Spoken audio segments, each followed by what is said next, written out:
Bienvenue dans mes petits mouvements pilates. Nous allons faire le premier exercice qui s'appelle 100. Il a pour but de faire un renforcement de la chaîne antérieure du corps et des muscles profonds de l'épaule. C'est très intéressant pour les gens qui travaillent sur ordinateur ou qui portent fréquemment des objets lourds.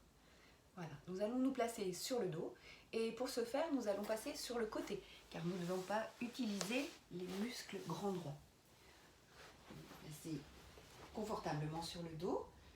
Vos pieds vont être légèrement en avant de votre genou, écartés de la largeur d'un ballon de plage. Les genoux sont pliés, légèrement détendus, écartés également de la même distance, un ballon de plage.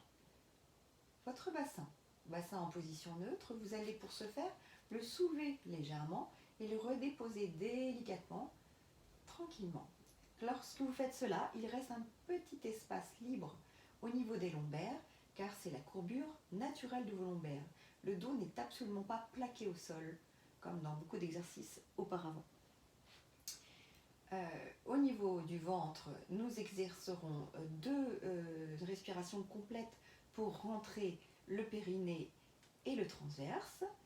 Et nous respirons ensuite de façon latérale et thoracique, basse, en pensant que notre poumon est situé dans un espèce de parapluie qui peut s'ouvrir par le bas et se refermer. Le souffle doit faire ce son-là, durant 5 à 6 secondes, ainsi que l'inspiration, 5 à 6 secondes. Cette façon de souffler, ce son-là, permet de mieux travailler le transverse. Vous pouvez faire la différence en mettant votre main au niveau du ventre lorsque vous faites le son. Ayez l'impression de faire de la buée sur une vitre. Cela vous donnera la bonne façon de faire. Les omoplates sont serrées dans votre dos et abaissées en direction des poches du pantalon. Les bras sont tendus, les mains plates en direction du sol. Le menton doit être rentré légèrement de façon à ce que vos oreilles soient alignées avec l'acromion de l'épaule. Si votre tête est trop le menton en avant, il n'y a pas moyen de ramener plus que cela, vous devez soulever la tête avec des petites couvertures, petits coussins ou draps ou serviettes pliées pour avoir la position confortable qui est nécessaire. Voilà. Donc nous allons faire 2 exercices respiratoires complets. La première fois pour rentrer le périnée d'arrière en avant.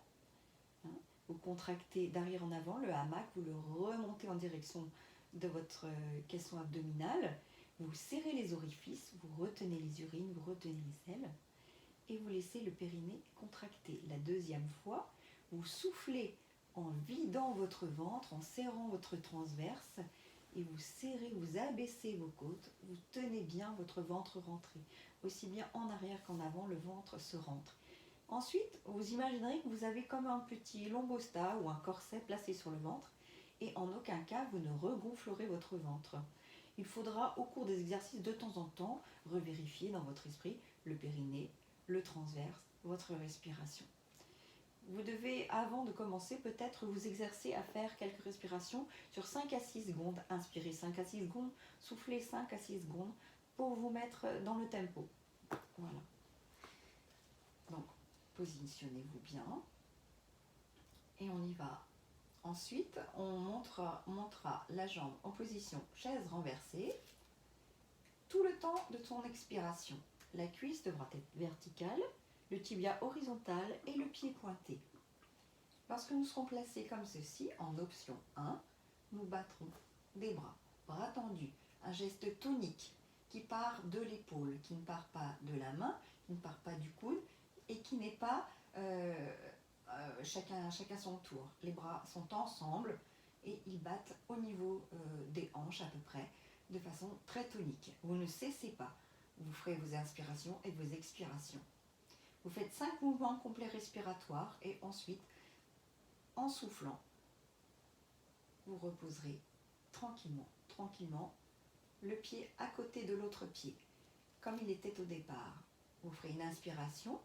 Puis au souffle suivant, vous pourrez remonter l'autre jambe et faire la même chose.